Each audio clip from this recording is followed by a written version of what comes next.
My name is Troy Hendricks, and this is my real story.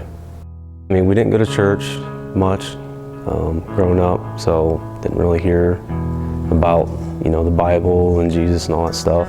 I guess when I was 10, it's when my dad left. He left, knowing now, I didn't know then, but he left because of the drug use, and he became addicted, became a dealer. The day he left, he kept me home from school, and my brother went to school, and he told me he was leaving. Mom and Dad were it was a big fight that day, and he had a shotgun that I heard him standing out on the front porch, and my mom were fighting, and he was, I don't know, saying something like, I might as well basically just end it now, and if that's what you want, and all this stuff. And I just remember standing there screaming, not to do it, and I think I even reached out and grabbed it. I guess that's probably one of the baddest memories I remember when it all happened. That was, like I said, when I was 10, so I haven't talked to him or seen him in 17 years, and probably from the age of 10, half dozen times I've seen him since, till now, basically. Well, I mean, I always,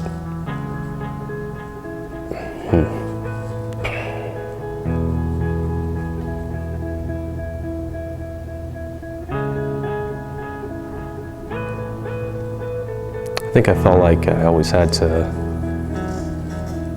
take on a different role with my younger brother and kind of be there for him in a lot of ways. I always felt responsible for him, but yeah, I mean, I was mad, angry. My dad didn't understand why he left, didn't understand it. How he didn't want to be part of our lives. I mean, I'm sure I rebelled a lot and got into a lot of trouble, and I'm sure I had something to do with it. Kind of ashamed of that I did now, because I don't think I'm that, obviously not that person, but just did a lot of stupid stuff. But we didn't have much supervision growing up neither. And my mom had to work 2 or 3 jobs. She worked a 3rd shift, which left us home at night. And my house usually ended up being the place for the party, place for the friends to hang out. I mean, a bunch of young kids, no parents. You can imagine what happened. The drug part, I dabbled with a little bit, but I think because of my dad, I just didn't had enough reservation to know not to want to get really involved in drugs. So I never really took myself down that road. But yeah, alcohol, girls, and stuff that goes along with being that age, being at home. I guess I have a lot of respect for my mom and don't blame her for anything, just because she did what she had to do to raise us and financially. So I mean, I have a respect for, I guess, any single parent, knowing that. The year after I graduated from high school is when I met Stacy. We started dating. I started going to church with her. I met Hank. I can't remember the timeline, but we started meeting on a discipleship level. He started talking to me about God as your father, and at first that didn't sit well with me at all, because I didn't have a good image of a father. But this is something I've always stuck with me, is thinking as God as a father role.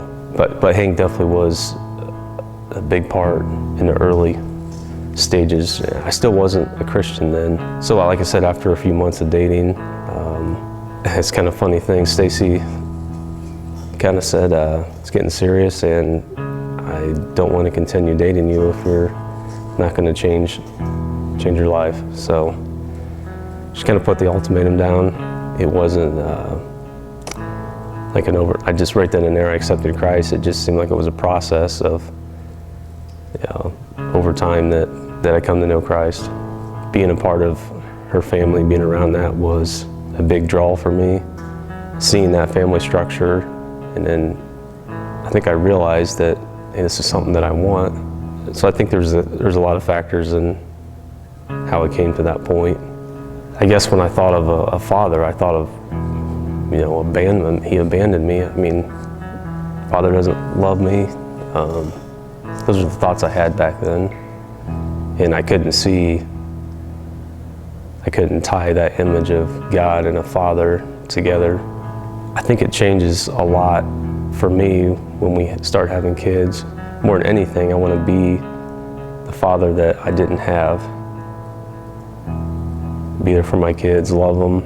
So I think as becoming a father gave me a new look at what a father is like and should be. Definitely not perfect, not even close. Mess up every day, but it's changed my perspective along the way for sure. I thank him all the time for it. I feel like the grace that he's given me, how blessed I am to have a family now, to have a wife, to even have an extended family. I don't even feel like that part of my life is a void anymore, I guess. Like maybe I did at one time. It's not constant, but I think about it probably every year. You know, how do I, sometimes I feel like, how do I let this go on? You know, so I mean, I call myself a Christian, and Dad doesn't live that far away. You know, I mean, is there more things I could do to try to amend this relationship?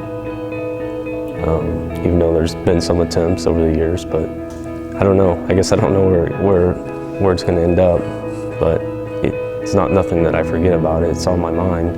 I don't know. It's just not so much that I need it, but it's more like I despise him probably for a lot of things. But I do now have feelings at time where I feel bad for him, just because as a father myself, I couldn't imagine not seeing my kids or being a part of their lives, and the feeling that would bring to me. I can't imagine what he's living with every day. The guilt, the shame, it's got to be there. I mean, I know it is.